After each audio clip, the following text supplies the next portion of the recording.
প্রায় 1000 বছর ধরে দাঁড়িয়ে থাকা এই বিশাল প্রাচীর আর প্রাচীন ফটকগুলো কি কেবলই পাথর, নাকি এর পেছনে লুকিয়ে আছে কোনো অজানা রহস্য? আর জানতে মনে চায় মিশরের প্রাচীন রাজধানী কায়রোর আড়ালে লুকিয়ে থাকা হাজার হাজার বছরের ইতিহাস ও সভ্যতার গৌরবগাথা।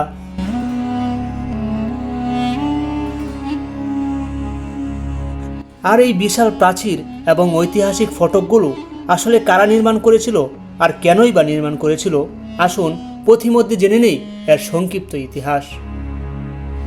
এই অসাধারণ স্থাপত্যগুলো নির্মাণ করেছিল ইতিহাসখ্যাত ফাতেমীয় খেলাফত, যাদের আরবিতে বলা হয় আল খেলাফতুল ফাতেমিয়া। কিন্তু এই ফাতেমীয়রা আসলে কারা ছিল আর কোথা থেকেই বা এসেছিল তারা? তারা ছিল মূলত শিয়া ইসমাইলি ধারার একটি রাজবংশ। মহানবী হজরত মুহাম্মদ সাল্লাল্লাহু আলাইহি ওয়াসাল্লামের প্রিয় কন্যা সাইয়্যিদাতু ফাতিমাতু জাহরা রাদিয়াল্লাহু তাআলা আনহা এর নাম অনুসারেই তাদের এই সাম্রাজ্যের নামকরণ করা হয়। 10ম শতাব্দীতে উত্তর আফ্রিকার ইফ্রিকিয়া অর্থাৎ বর্তমান তিউনিসিয়াতে এই সাম্রাজ্যের সূচনা হয়েছিল। পরবর্তীতে 969 খ্রিস্টাব্দে তাদের বিখ্যাত সেনাপতি জাওহার আস-সকলি মিশর জয় করেন এবং ফাতেমীয়দের নতুন রাজধানী হিসেবে প্রতিষ্ঠা করেন আজকের এই আল কাহিরা বা কায়রো শহর। আর কায়রোকে কেন্দ্র করে ফাতেমীয়রা এখানে এক বিশাল সাম্রাজ্য গড়ে তোলে, যা মধ্যপ্রাচ্যের শিল্প, শিক্ষা আর স্থাপত্যের স্বর্ণযুগ হিসেবে পরিচিত লাভ করে। এখানে আসতে আসতে জুমআ নামাজের সময় হওয়ায় একটি প্রাচীন মসজিদে জুমআ নামাজ আদায় করে নিলাম। পরবর্তীতে ইতিহাস ঘেঁটে জানলাম মসজিদটি প্রায় 1000 বছরের পুরনো ছিল।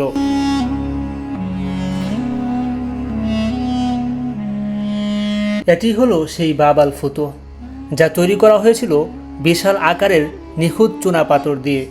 পাথর কেটে কেটে এত নিখুঁতভাবে এটি বানানো হয়েছিল যে 1000 বছর পরেও এর প্রতিটি পাথরের কারুকার্য আজও জীবন্ত হয়ে আছে। আরবিতে আল ফুতুহ শব্দের অর্থ হলো বিজয়। তৎকালীন সময়ে ফাতেমীয় খলিফা ও সৈন্যরা যুদ্ধ জয় করে কায়রোতে ফেরার পর এই গেট দিয়েই প্রবেশ করতেন। আর সেই বিজয়ের স্মৃতি থেকেই এর নাম রাখা হয় বাব আল ফুতুহ বা বিজয়ের ফটক।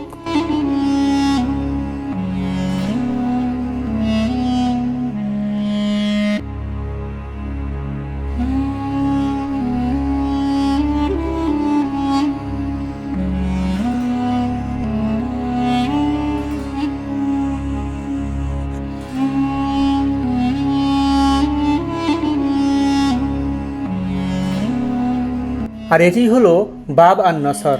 আরবিতে আন-নসর শব্দের অর্থ হলো সাহায্য। ফাতেমীয় সেনাবাহিনী যুদ্ধের উদ্দেশ্যে শহর ছেড়ে বের হওয়ার সময় বিজয়ের এবং সাহায্যের আশা নিয়ে এই গেটটি ব্যবহার করত।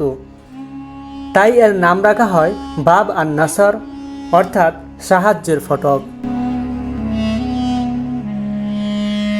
1087 খ্রিস্টাব্দে ফাতেমীয় খলিফা আল মুস্তানসির বিল্লাহ এর শাসনামলে তার প্রধান সেনাপতি বদর আল জামালি পুরো কায়রো শহরকে বহিরাগত শত্রুদের আক্রমণ থেকে বাঁচাতেই এই মজবুত প্রাচীর এবং ঐতিহাসিক ফটকগুলো নির্মাণ করেছিলেন।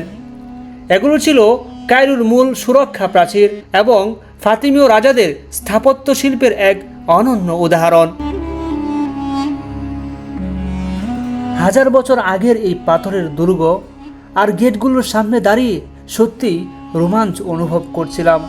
ফাতেমীয় স্থাপত্যের এই অমর সৃষ্টিগুলো কায়রোর ইতিহাসকে আজও কত সুন্দরভাবে টিকিয়ে রেখেছে।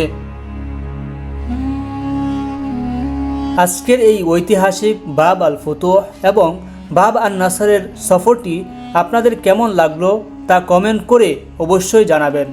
কায়রোর এমন আরও অনেক অজানা ও প্রাচীন ইতিহাস দেখতে চ্যানেলটি সাবস্ক্রাইব করে সাথেই থাকুন। খুব শীঘ্রই দেখা হবে কায়রোর অন্য কোনো ঐতিহাসিক জায়গায়। ততক্ষণ পর্যন্ত ভালো থাকুন।